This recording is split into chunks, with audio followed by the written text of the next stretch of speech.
थी। तो भगवान श्री राम की बारात जब मिथिला पहुंची थी सीता जी से शादी करने के लिए, तो मिथिला की महिलाओं ने ये गालियां गाई थी। तो तब से रिवाज ही पड़ गया कि बारात जब जाए तब क्या गाई जाए।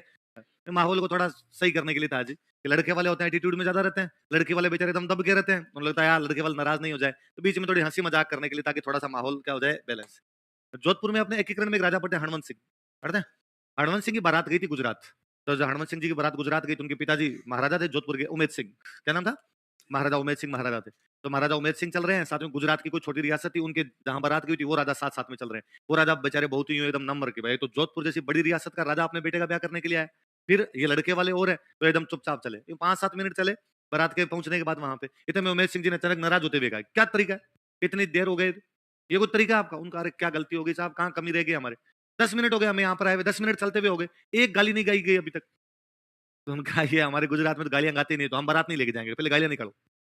गालियां निकालोगे तो बारात जाएगी, वरना बारात नहीं जाएगी। फिर वो अंदर गए राजा, उन्होंने जाके पूछा, भाई ये गालियां आती है क्या अपने में से किसी को? तो कई मारवाड़ की औरतें उधर भी तो गई हुई थी रानियां, उनका हमें खूब आती है, मौका दो आप तो। आप गुजरात वालों को गवाही नहीं, आप मीठे मीठे लोग हो, मीठी मीठी दाल खाते हो, बाकी हमें लोग मौका दो भी गालियां निकालते हैं। फिर उन्होंने भर भर के गालियां निकाली। तो जोधपुर के राजा राजी, उनका हाँ यस, ये हुई ना बात, चलो अब आगे चल, थोड़ा माहौल थोड़ा सेट हो जाए जी। अगला लिखो। फिर वो किसी का ही नाम लेके उनको यूं गालियां निकालती है। देखो पावना, हाँ, एग्जाम्पल तो मेरा सुना हुआ है, एक बार गांव में मैंने सुनी थी कि, तो वो एक वो दूल्हे के साथ में खाना खा रहे हैं। दूल्हा दूसरे दिन, भाई गांव में क्या होता है कि जब दूल्हा फेरे के लिए अंदर जाता है, तब गांव में सीधा सिस्टम है कि दूल्हे के अलावा और किसी को फेरों के अंदर घुसने नहीं देंगे। केवल दूल्हा जाएगा हमारे फेरों के अंदर, बाकी कोई भी उसके साथ में। और गांव में अब तो फिर भी थोड़े लिबरल हो गए, पहले ना तैयारी करते थे कि दूल्हे के साथ में लड़के आएंगे, वो घर के अंदर घुसने की कोशिश करेंगे, तो उनको कैसे पीटना है। और यदि कोई बारात बिना मार खाई जाती है, गांव की बड़ी बेइज्जती होती थी, यार बारात आई, हमने पीटा ही नहीं, एक आधे की मार नहीं पड़ी, तो 2-4 पहलवानों को तैयार किया जाता है, किनको पीटना है, कैसे पीटना है, साइड में जाके पीटना है, दारू पिला के पीटना, पर पीटना पक्का है, 2-4 को पीटना है।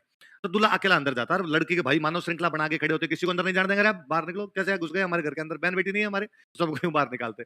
तो फिर फाइनली कहते हैं एक बंदा तो भेजो साथ में दूल्हे के, क्योंकि दूल्हा तो किसी को जानता नहीं अंदर, बातचीत किससे करेगा। फिर एक ऐसा बंदा ढूंढा जाता है जो दोनों तरफ से कॉमन हो, जिसका गोत्र और लड़की का गोत्र एक ही हो, मतलब लड़की वाले गोत्र साइड से भाई भाई लगे, उसको बिठाते हैं, तू बैठ जा, तू हमारा भाई है, तू अंदर आ सकता है हमारे। तो दूल्हे कोई काम हो तो वो बेचारा उससे बात कर लेता है। पर जब फेरे हो जाते हैं, तब तो जमाई हो गया, ऑफिशियल जमाई है। तो दूसरे दिन कहा जाता है अब तेरे दोस्तों वोस्तों को खाना खाने के लिए लेके आ जा। तो गाँव में वो नीचे बाजोट बिछा के खाना खिलाते हैं। तो दूल्हा बैठा, दूल्हे के साथ में 5-7 बंदे और बैठे, इधर महिलाएं साइड में आंगन में बैठी बैठी गीत गाती रहती है। फिर महिला क्या, वो 5-7 बैठे रहते हैं, उनमें किसी एक आधे का नाम पता लगाती है कि नाम क्या है। तो मान लो किसी का नाम पता चल गया कि एक्स वाई जेड, क्या क्या नाम लूं? मेरा क्यों, मेरा क्यों लो, और कोई दूसरा, राहुल, राहुल नाम, राहुल, राहुल गांधी, राहुल नाम। कोई ऐसा नाम। तो वो उधर से महिला किसी एक ऐसे बंदे का नाम लेगी जो लड़की वालों की साइड का रिश्तेदार नहीं हो, या गांव में ज्यादा रिश्तेदार कॉमन होते हैं, इधर का भी कुछ लगता है उधर का। भाई गांव में ब्याह तो वैसे होते हैं ना, भाई मेरी बुआ की शादी जहां पर की हुई है, तो मेरी बहन की शादी भी उसी गांव में कर दी। बुआ ही अपने गांव में कोई उधर लड़का देखती है अपने ससुराल में कि भाई भाई को इधर ही ले जाते हैं। तो गांव में वो होता है कि एक गांव में 20-20 भाइयां दी हुई है, ब्याह होने शुरू हुए तो अपने गांव की 20 भाइयां उस गांव के अंदर है, सारी आपस के अंदर वहां नेतागिरी करती है।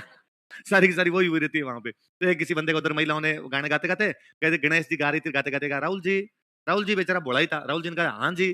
फिर उन्होंने कहा इधर तक गालियां निकाल दी, राहुल जी की लुगाई तो ठेका माथे मिल गई रे, राहुल जी की लुगाई तो होटल वाली लगाओ, लिपस्टिक लिपस्टिक होती है, वह बाप रे, राहुल जी से ना तो खाना खाया गया, 2-4 ढंगी ढंगी गालियां और निकाली। राहुल जी ने कहा वाह मैं हाथ धो लेता हूँ, क्यों गालियां निकालो। तो वो जो गालियां होती है उनको क्या बोलते हैं, सीट। कौन सा लिखा है, पावना नॉर्मली किसको कहते हैं, दामाद।